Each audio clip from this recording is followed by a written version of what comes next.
오늘은 대림절 두 번째 주일이고요. 예수님께서 이 땅에 탄생하시는 것을 기억하는 시간이에요. 그리고 또 예수님께서 다시 오실 것이라고 하시는 약속대로 다시 오실 것을 기다리는 기간입니다. 오늘은 대림절 두 번째 주일입니다. 자, 그러면 우리가 예수님께서 오시는 것을, 다시 오실 것을 기다려야 되는데 어떻게 기다려야 되나 하는 부분들을 같이 한번 살펴보겠습니다. 누가복음 1장 8절에서 17절까지 말씀, 좀 길지만 같이 읽어보겠습니다. 사가랴가 자기 조의 차례가 되어서 하나님 앞에서 제사장의 직분을 담당하게 되었다. 어느 날 제사직의 관례를 따라 제비를 뽑았는데 그가 주님의 성소에 들어가 분향하는 일을 맡게 되었다. 그가 분향하는 동안에 온 백성은 다 밖에서 기도하고 있었다. 그때 주님의 천사가 사가랴에게 나타나서 분향하는 제단 오른쪽에 섰다.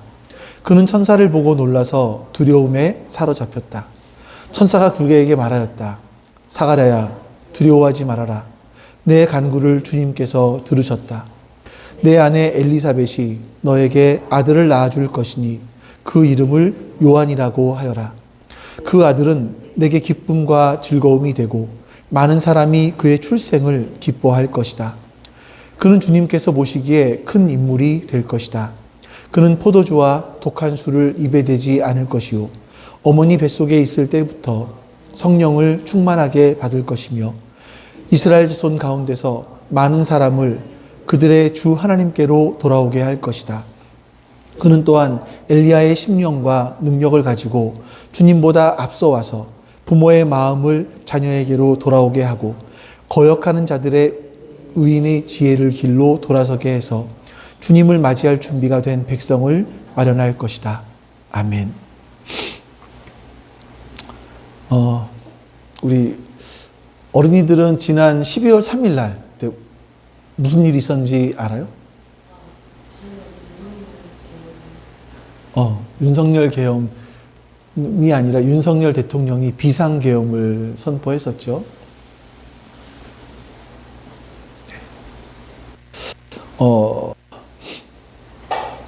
여러분들은 좀 주무셨습니까, 그때? 예? 못 잤어?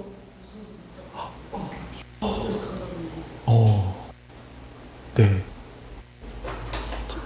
나도 국회에서 그 계엄 취소가 됐다, 취소를 선포한다라는 그 이야기를 듣고 그 전까지는 사실 잠을 잘 못 잤지요. 근데 이게 이 비상계엄을 선포하는 걸 보면서 저는 참 인간이 이렇게 인간의 죄성이라는 게 이런 거구나 하는 것들을 좀 보게 됐어요. 에덴 동산에서 뱀이, 어린이들도 아는 얘기일 거예요. 에덴 동산에서 뱀이 하와를 유혹합니다. 아담을 유혹하는데 너희가 하나님과 같이 될 것이다, 이렇게 유혹을 해요. 이 뱀의 유혹에 넘어간 인간은 자신이 하나님과 같이 되어서 자신의 마음대로 모든 일들을 하고 싶어 해요. 그래서 자기 마음대로 자기 동생의 생명까지도 빼앗아 버립니다. 가인이 아벨을 죽인 사건이죠. 이런 비상계엄령을 보면서 우리는요, 내가 하나님과 같이 되고자 하는 인간의 욕망이 얼마나 큰가.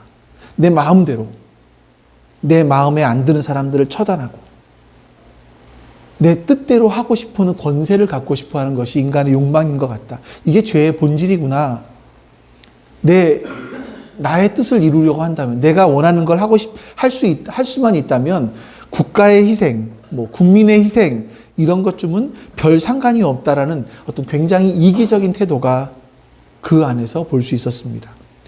또 국회의원들이 탄핵안 그 투표를 할 때 투표장에 나가지도 않았던 그런 모습 보면서 어떤 인간의 이중성을 보죠. 말은 이래요. 마지막에 나가서 국민의 뜻을 받들어서 우린 투표에 불참했습니다. 이것도 우리의 무엇입니다라고 얘기하지만, 국민의 뜻을 받든다라고 말하지만 역시 자신의 기득권을 생각하는 그 태도, 이게 바로 죄의 모습인 것 같아요. 다른 사람 위에 서서 자기의 뜻대로 또 말은 번지르르 하게 하지만 자기의 뜻대로 모든 것을 이루려고 하는 그 태도, 그게 바로 죄가 아니겠습니까? 이런 죄의 모습들은요, 예수님 당시에 제사장에게서도 찾아볼 수 있었습니다. 제사장들은요, 여러분, 제사장 그러면 어떤 사람들인 것 같으세요? 딱 영적으로 어떨까요? 영적으로. 가장 거룩한 사람들 아니겠습니까? 가장 하나님 앞에 가까이 있는 사람들 아니겠어요? 그런데 자신의 기득권, 자신이 제사장이라는 이 기득권을 유지하기 위해서 정치권과 야합을 하고, 내가 가는 길에, 내가 하고자 하는 일에 방해가 되는 일이 있다면 다 적이에요. 내 마음에 안 드는 사람이 있다면 다 적이에요. 그래서 예수님까지도 적으로 생각하고 예수님이 자신들의 기득권을 막는다, 방해한다. 그러면서 적으로 보고 예수님을 죽이려고 했던 거죠.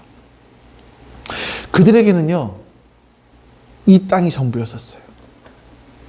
이 땅이 전부였었기 때문에 하나님 나라도 부활도 믿지를 않았습니다. 그런데 그런 가운데서 그런 시대 속에서 다른 생각을 하고 있는 한 명의 제사장이 있었습니다. 그는 다른 삶을 살았어요. 자, 이게 바로 사가랴인데 오늘 성경 말씀 6절 말씀을 읽어보겠습니다. 같이 읽습니다. 그 두 사람은 다 하나님 앞에서 의로운 사람이어서 주님의 모든 계명과 규율을 흠잡을 데 없이 잘 지켰다. 자, 사가랴는요, 당시에 다른 제사장들과는 다르게 자신의 안위, 자신의 기득권보다 하나님 앞에서 의롭게 사는 사람이었다라고 말씀하고 있어요. 이것이 여러분, 우리가 예수님을 기다리는 그런 자세여야 합니다. 세상 사람들이 어떻게 살아가든 그것과 상관없이 우리는 의로운 자로서 의로운 삶을 살아가야 하는 거죠. 대림절은 바로 그런 겁니다. 여러분, 처음에 보시면 우리가 일찍 나오시는 분들은 아실 텐데 항상 영상 앞에 지난주에는 초가 몇 개 있었습니까? 여기 화면 영상 앞에. 아, 네. 초가 하나 있었습니다. 오늘은 2개 있었어요. 다음 주에는 3개가 있을 것이고 그 다음 주에는 4개가 있을 거예요. 대림절 첫 번째 주부터 시작해 4번째 주까지 초를 하나씩 더해서 사실은 킵니다. 4개까지 키는 거죠. 그게 이런 의미가 있어요. 첫 번째 주는 소망, 두 번째 주는 평화, 세 번째 주는 기쁨, 네 번째 주는 사랑. 그러니까 예수님께서 주시는 소망과 평화와 기쁨과 사랑. 이것을 의미하는 겁니다. 예수님이 오시면 우리에게 이것을 주신다라는 거죠. 네. 이 대림절을 보내는 우리가 예수님이 오셔서 그냥 예수님께 기도하는 이유가 뭡니까? 우리가 많은 경우에 기도하는 걸 보면 나의 욕망을 채워주십시오. 나의 필요를 채워주십시오. 이렇게 기도하는데 그것이 아니라 사가랴처럼 하나님 앞에서 우리는 의롭게 살아가면서 예수님을 기다리며 예수님이 주시는 하나님 나라에 대한 소망, 하나님이 주신 평화, 그리고 그 영원한 기쁨, 그리고 주님의 사랑, 이것을 꿈꾸는 그런 사람들이 되어야 할 것입니다.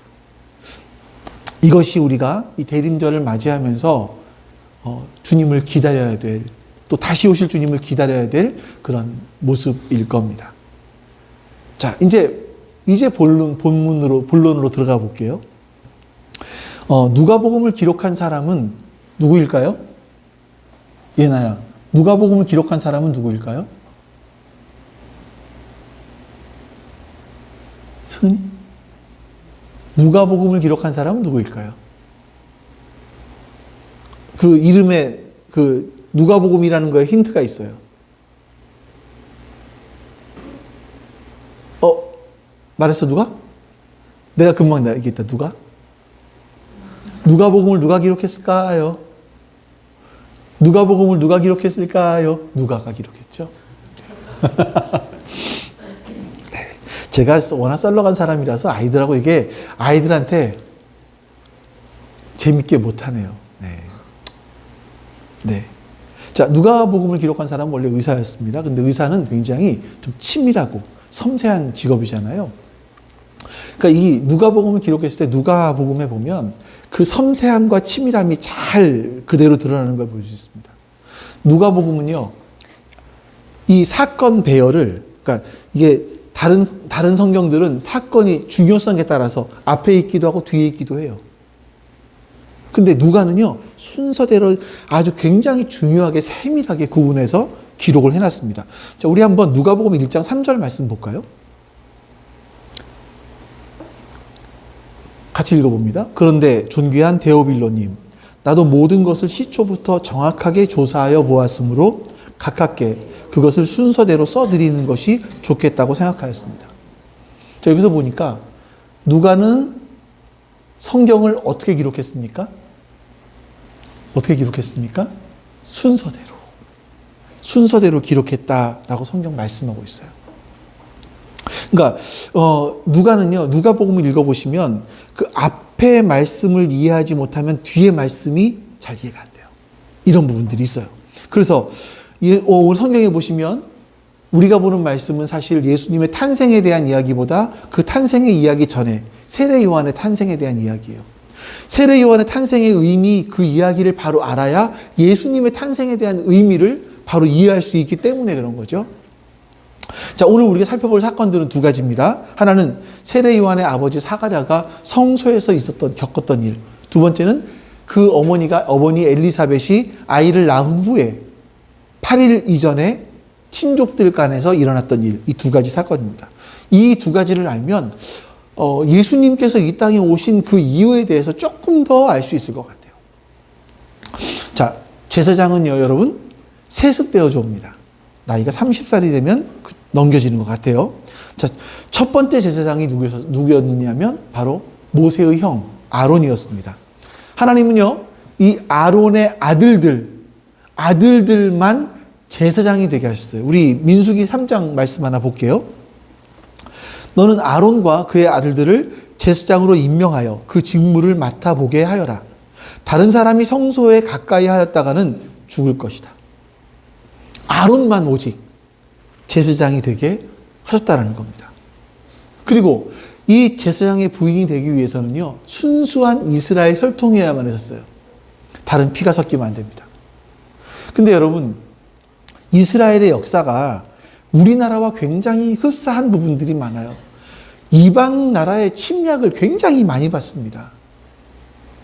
나라를 아예 빼앗긴 적도 오랫동안 있었고요. 나중엔 없어지기도 하지만, 자, 이러다 보니까 순수하게 유대인의 혈통을 유지한다는 거 굉장히 어려웠고, 순수한 유대인의 혈통을 가진 여인과 결혼한다는 건 굉장히 힘들었어요. 근데 제사장들은 그렇게 했습니다. 왜냐하면 하나님께 제사를 드리는 자신들 먼저 흠도 없고 점도 없는 거룩한 사람들이어야 된다라고 믿었기 때문에 그래요. 자, 그런데 여러분, 이 거룩해야 할 제사장들이 헤롯 왕 때, 예수님 때가 돼서는요, 아주 이상한 사람들이 되어버렸습니다. 자, 예수님 당시의 제사장들은요, 죽으면 모든 것이 끝이다, 이렇게 생각했어요. 이상하지 않나요? 가장 영적이어야 되고 하나님과 가까워야 될 사람들인데 죽으면 모든 것이 끝이다, 이렇게 생각했어요. 그 이유는 뭐냐면요, 두 가지가 있는데, 첫 번째 이유는 제사장들, 사두개인들이라고 얘기를 해요. 사도계 후손들도 나오기 때문에 사두개인들이라고 얘기를 하는데, 사두개인들이 유일하게 성경이라고 믿었던 건 모세오경밖에 없습니다.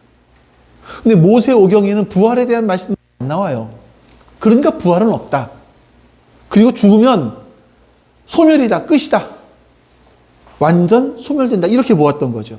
이러다 보니까 가장 중요한 게 뭐냐면 지금 현세에서 성공하고 부를 누리고 권력을 갖고 건강하고, 이게 제사장들이 가장 복 받았다고 말하는 바로 그런 부분들이었습니다. 반대로 고난을 겪게 되면요, 그거는 하나님께 저주를 받은 사람이다, 이렇게 생각을 하는 거죠. 자, 왜? 두 번째 이유가 있습니다. 왜냐하면 그들은 제사장으로서 이 땅에서 누리는 것들이 너무나 컸거든요. 너무나 컸어요. 이러다 보니까 반대가 될 수 있겠지만 그 이후의 세계를 생각할 필요가 없는 거예요. 여기가 너무 좋으니까. 우리가 여러분, 하나님 나라를 소망해야 하나님 나라가 있음을 알고 그 나라를 소망하는 믿음이 있어야 이 현실을 뛰어넘을 수 있잖아요. 이 현실을 뛰어넘는 삶을 살 수 있잖아요. 근데 그게 안 되는 거예요. 왜냐하면 이 땅이 전부였기 때문에. 하나님 나라도 부활도 믿지 않았습니다. 그냥 이 땅에서 편안하게 높은 지위를 가지고 살면 되는 거예요. 남들은 어떻든 간에 상관없이. 그리고 자신들이 제사장으로 있는 동안에 여러 가지 풍요로운 삶을 살았기 때문에 자신들은 하나님께 복받은 사람이다 이렇게 생각을 했던 거죠. 거기다가 자신들의 기득권을 방해하는 사람 다 적이었습니다. 그래서 예수님을 십자가에 못 박은 겁니다. 자, 이런 시대에 바로 사가랴가 제사장으로 있었습니다. 근데 성경은요, 그 사람을 의로운 사람이다라고 평가하고 있는 거죠. 하지만 이게 아이들과 함께 하면서 어떤 부분을 빼야 될지 모르겠어요, 지금. 네. 하지만 이 사가랴 부부는요, 사람들이 사가랴 부부를 바라볼 때는 의롭다고 생각하지 않았을 것 같아요. 왜냐하면 자식이 없었거든요. 당시에는요, 아이를 낳지 못하면 하나님께 저주받은 사람이다 이렇게 생각을 했었습니다. 아니면 다른 사람에게 들키지 않는 은밀한 죄를 지었다라고 생각을 했었어요. 거기다가 성경을 보니까 사가랴 부부는 나이가 많이 들어서 이제는 아이를 낳을 수가 없는 그런 상황이 된 거죠. 그러니까 사람들이 이 사가랴 부부를 바라볼 때 저 사람들은 제사장이긴 하지만 하나님께 버림받은 사람이야.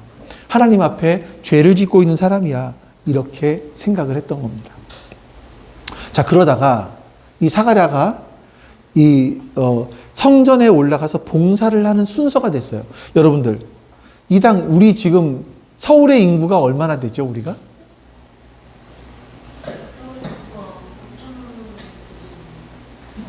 5,200만인가 100만은 우리 한국, 대한민국의 인구예요. 네, 대한민국이. 서울이 1,000만인지 좀 안 되죠? 경기권이 1,000만이 넘어갔어요.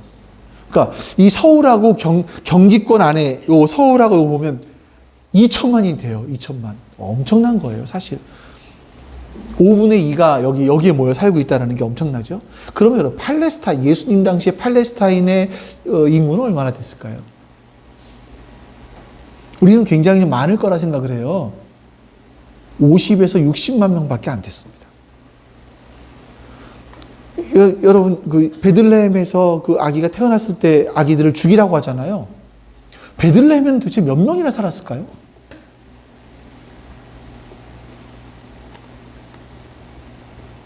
백여 명밖에 안 살았어요. 작은 시골 동네 그런 거예요. 근데 이때 제사장의 숫자가 얼마나 됐냐면 18,000명에서 2만 명 정도가 됩니다. 그러니까 굉장히 많았던 거죠. 18,000명에서 2만 명이나 되는 사람들이 성전에서 봉사를 다 할 수 없으니까 이 사람들이 24개조로 나눠요. 한 사람당, 한 팀당 약 800명 정도씩 해서 24개조로 나눠서 성전에 들어가서 1년에 2번씩, 한 주, 1년에 2번씩 봉사를 하게 합니다. 근데 실제로 성전에서 봉사할 때 필요한 인원은 약 50명이거든요. 이 800명에서 제비를 뽑아요. 그래서 50명 딱 그 제비를 뽑아서 그 사람들만 성전에 들어가서 제사를 지내고 하는 일들을 하게 하는 거죠. 자, 그런데 그 중에서 이 50명 중에 사가랴가 어떤 일에 뽑혔냐면 아마 이랬던 것 같아요. 1번, 너는 떡 만드는 일, 2번, 너는 뭐 하는 일, 이렇게 써 있지 않았을까 싶은데 사가랴가 뭐에 뽑혔냐면 분양하는 일에 뽑혔습니다. 나머지 750명 정도는 성전 주변을 청소하는 거예요. 이렇게 하는 일을 했습니다. 자, 이 분향하는 사람이 굉장히 이스라엘에 중요했던 이유가 뭐냐면 분향할 때 백성들은 밖에서 기도를 하고 있고 분향하는 사람은 하나님께 향을 가지고 나가서 향으로 올려드려요. 이 향은 기도를 의미하는데 향을 올려드립니다. 분향이 다 끝나면 밖에 나와서 이스라엘 백성들이 보는 앞에서 백성들을 축복해요. 백성들은 그 시간을 굉장히 기다렸습니다. 근데 지금은요, 사가랴가 분향을 끝나고 나올 시간이 한참 지났는데 안 나와요. 나오질 않는 거예요. 왜 안 나오나 봤더니 사가랴가 분향을 하다가 그 안에서 천사를 만납니다. 천사가 사가랴에게 이렇게 말합니다. 1장 13절 말씀 같이 읽어보죠. 천사가 그에게 말하였다. 사가랴야, 두려워하지 말아라. 내 간구를 주님께서 들으셨다. 내 아내 엘리사벳이 너에게 아들을 낳아줄 것이니 그 이름을 요한이라고 하여라. 하나님께서 사가랴의 기도를 들어주셨다. 그리고 아내 엘리사벳 통해서 아이를 낳을 것이다. 이렇게 말씀하십니다. 저는 좀 궁금한 게 많은 사람인 것 같아요. 사가랴가 뭘 기도했길래 하나님께서 그 간구를 들어주셨다라고 말했을까요? 단순하게 요 문장만 딱 보면 사가랴가 성 분향단에 들어가서 아들을 달라고 기도했을까? 이런 생각이 들지 않습니까? 근데 그렇지 않습니다. 자, 구약 성경의 제일 마지막은 말라기서예요. 말라기 말씀으로 구약이 끝나는데 우리 한번 말라기 4장 말씀을 읽어보겠습니다. 같이 읽어보죠. 주의 크고 두려운 날이 이르기 전에 내가 너희에게 엘리야 예언자를 보내겠다. 그가 아버지의 마음을 자녀에게로 돌이키고 자녀의 마음을 아버지에게로 돌이킬 것이다. 돌이키지 아니하면 내가 가서 이 땅에 저주를 내리겠다. 이 말씀을 딱 끝으로 해서 구약 성경이 끝납니다. 그리고 하나님께서 400년 동안 말씀하지 않으세요. 하나님께서 세상을 구원하실 메시아를 세상에 보내실 것인데 그보다 앞서서 메시아를 안내할 엘리야와 같은 선지자를 미리 보내겠다라고 말씀하시는 거예요. 그리고 오늘 본문의 1장 17절에 천사가 사가랴에게 이렇게 말합니다. 1장 17절 같이 읽어보죠. 그는 또한 능력을 가지고 주님보다 앞서 와서 부모의 마음을 자녀에게로 돌아오게 하고 거역하는 자들을 의인의 지혜의 길로 돌아서게 해서 주님을 맞이할 준비가 된 백성을 마련할 것이다. 사가랴를 통해서 낳은 그 아들의 이름이 요한인데 그 요한이 바로 어떤 사람이냐? 앞에 말라기에 예언되어 있던 400년 동안 하나님께서 말씀하지 않고 기다렸다가 오게 된 그 예언자, 엘리야와 같은 예언자가 바로 요한이다. 그는 엘리야의 신명과 능력을 가지고 주님의 길을 준비하게 될 것이다. 이렇게 말씀하는 거예요. 자, 여러분. 예수님께서 이 땅에 오시기 전 400년 동안을 암흑기라고 얘기합니다. 유대인들은요, 메시아를 기다렸어요. 오시지 않았습니다.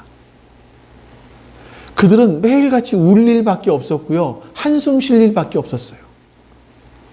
근데 성경에 메시아가 오시면 우리의 눈물을 닦아줄 것이라고 우리에게 슬픔을 거두어 가실 것이라고 약속하셨기 때문에 그들은 메시아를 기다렸습니다. 그 희망으로 버텼어요. 그들이 바빌론 포로로 잡혀가서 포로 생활을 하면서도 바빌론 강가에서 하나님께 기도했죠. 여러분 그 노래 아실 거예요. 그 라라라라라라라라.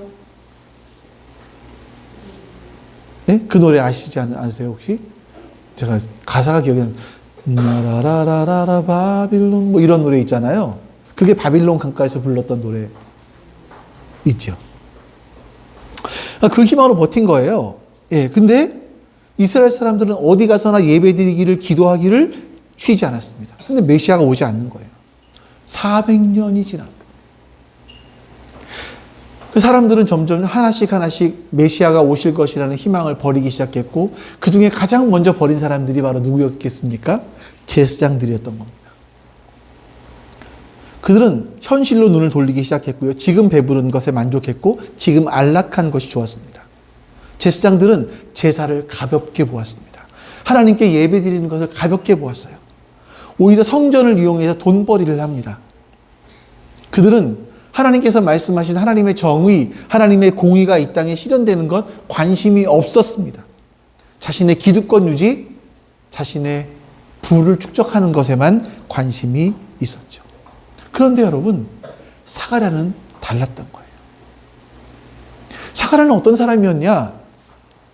그는요, 오늘 본문은 아닙니다만 1장 67절부터 79절까지 보면 사가랴가 아이를 낳고 입이 열려요. 그리고 입이 열리고 하나님을 찬양하며 예언하는 장면이 나오는데 그 예언의 주된 내용들이 뭐냐면 메시아를 보내주심에 대한 감사, 그리고 자신의 아들이 그 메시아의 길을 준비할 것이라는 그 예언을 하고 있는 걸 볼 수 있습니다. 근데 그러니까 사가랴가 뭘 기도했었냐 추측해 볼 수 있는 것이 뭐냐면, 사가랴는 바로 메시아가, 다른 사람들은 다 메시아가 오실 것이다라는 희망을 버리고 있었을 때 그는 끝까지 남아서 메시아가 이 땅에 오시기를 기다리는 사람이었구나. 우리 이것을 볼 수 있죠. 하나님께 기도하는 것이 바로 그런 것이었구나라는 것을 추측할 수 있는 겁니다. 그래서 여러분, 사가랴는요, 메시아가 오시기를 평생 기도했고, 이걸 기도했더니 뭘 응답받습니까? 자신이 평생 자신을 힘들게 했던 문제였던 아이가 없는 문제를 해결한 받습니다. 다시 말해서 하나님의 나라와 하나님의 의를 구하였더니 하나님께서 이 땅의 문제까지도 해결해 주신 거예요. 자, 여러분, 우리 역시 예수님을 기다립니다. 근데 순서가 달라지지 않았나 싶어요. 우리가 예수님을 기다리는 이유, 예수님을 만나고 싶은 이유, 예수님께 기도하는 이유가, 하나님, 이 땅에 있는 것도 좀 해결해 주세요. 내가 지금 이런 문제가 있으니 해결해 주세요. 이런 것들이 우리의 기도의 주된 목적이 아닌가 하는 생각이 듭니다. 그러나 사가랴는 다른 제사장들과 다르게 이 현실보다 하나님 나라를 먼저 구했고 메시아가 이 땅에 오시기를 구했던 것처럼 우리도 역시 그렇게 구해야 되지 않을까 하는 생각이 들어요. 여러분, 우리가 이 땅의 현실만 생각하고 현실만 구하면 하나님 나라는 점점 잊혀집니다. 사라질지도 몰라요. 우리는 하나님 나라에 대한 소망이 사라질지도 몰라요. 이 땅의 현실에 만족하며 살지도 모르겠습니다. 그래서 여러분, 우리의 기도는요, 자식의 건강의 문제, 자녀의 성공의 문제, 이런 현실적인 문제를 뛰어넘어서 하나님 나라와 그 의를 구하는 사람, 그런 사람이 되어야겠다라는 생각을 하게 되는 겁니다. 사가랴처럼 말이죠. 사가랴가 이렇게 메시아를 기다리고 기도했던 이유는 하나님께서 아브라함에게 하신 그 언약을 잊지 않았기 때문이에요. 우리 한번 누가복음 1장 72절부터 보겠습니다. 같이 읽어볼까요? 주님께서 우리 조상에게 자비를 베푸시고 자기의 거룩한 언약을 기억하셨다. 이것은 주님께서 우리에게 주시려고 우리 조상 아브라함에게 하신 맹세이니. 그래서 아브라함을 갈대아 우르에서 불러내시면서 내가 너로 하여금 큰 민족이 되게 할 것이다. 내가 너에게 복을 주어서 너의 이름을 창대케 할 것이다. 너는 복이 될 것이다. 이 약속한 것.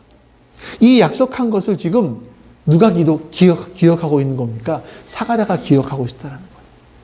사가랴는 우리 민족이 이렇게 되게 해달라고 기도했던 겁니다. 하나님께서 이 언약을 지켜주셨습니다. 자, 우리가 이 대림절을 맞이해서 다시 한번 우리가 생각해 봐야 될 것이 이것이죠. 하나님께서는 우리와 맺은 언약을 반드시 이루어내십니다. 하나님은 아브라함과 언약 맺으신 것을 분명히 이루어 주셨고 또한 사가랴를 통해서 그것을 다시 한번 증명해 보여주셨습니다. 우리가 예수님을 기다린다는 것은 여러분 단순하게 우리의 현실적인 문제가 해결되기 위해서 우리가 주님을 찾는 것이, 예수님을 부르는 것이 우리의 현실적인 문제가 해결함 받기 위해서만은 아니어야 합니다. 하나님께서 이 땅에 이루시고자 하시는 그 하나님의 나라, 그 의, 이것을 사모하고 하나님의 약속이 이 땅에 성취되기를 바라는 그런 모습들이 있어야 되겠죠. 제가 여러분 지금 사실 진땀이 납니다. 제가 준비한 말씀들이 전혀 우리 아이들과 함께 할 줄을 몰랐기 때문에 와, 이것이 아이들이 하나도 못 알아들을 것 같은데 이거 어떡하지? 막 그러면서 진땀이 나요. 근데 보니까 어른들도 못 알아들으시는 것 같아요. 그래서 속으로 막 아버지 주님 어떡합니까 이러면서 말씀을 전하고 있긴 합니다만, 사가랴가 여러분 자신의 개인의 아픔, 아들이 없는 그런 아픔, 사람들에게 손가락질 받는 아픔 다 제쳐주고 메시아의 오심을 하나님께 간구했던 것처럼, 이 대림절, 이 때를 맞이하는 우리는요, 하나님 나라에 대한 소망을 회복해야 됩니다. 여러분, 주님의 나라가 이 땅에 임하시기를 우리는 소망해야 됩니다. 그 나라에 대한 소망이 없으면 우리는 이 세상에 매몰될 수밖에 없겠죠. 사가랴처럼 우리가 그 나라를 소망할 때, 그 나라를 위해서 기도할 때 우리는 사가랴처럼 하나님의 신실하심을 경험하게 될 것이고, 또 하나님의 약속하심이 우리의 삶 가운데 이루어지는 것을 보게 될 것입니다. 이것이 대림절을 맞이하며 우리가 묵상해야 될 그런 영적인 진리입니다. 기쁜 소식 하나 더 하겠습니다. 두 번째로 준비했던 것은 빼죠.